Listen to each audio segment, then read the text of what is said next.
কেটে নাও দিদি। শাকের নারকেল দিয়া কচুর শাকটা,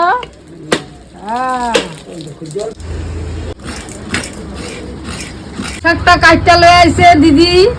উনুনে বসিয়ে দিয়ে আমি একটু জল দিলাম, লবণ দিয়ে দিলাম, ঢাকনাটা দিয়ে দিলাম, সর্ষের তেল দিয়ে নিলাম। দিদি যেইভাবে রান্নাটা করতে কইছে সেইভাবেই আমি করব। এই যে লঙ্কা দিয়ে দিলাম, পাঁচ ফোড়ন দিলাম, তেজপাতা দিয়ে দিলাম, আদা ঘষা দিয়ে দিলাম, কাঁচা লঙ্কা গুলাও, ছোলা ভিজায় রাখছিলাম, ছোলা গুলা ভালো করে ধুইয়া তেলের মধ্যে দিয়ে দিলাম।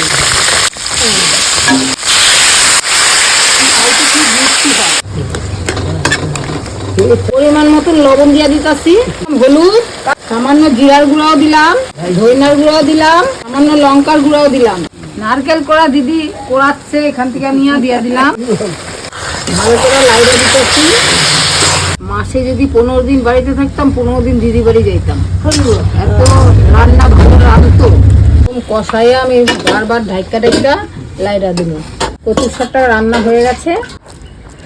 বাবা কি সুন্দর কচুর শাক হয়েছে গো দিদি। গ্রানটাও যেরকম বাইরে এসে আর একেবারে মন মনে হচ্ছে আঠা আঠা ভাব হয়েছে, দেখলেই বোঝা যাইতেছে রে।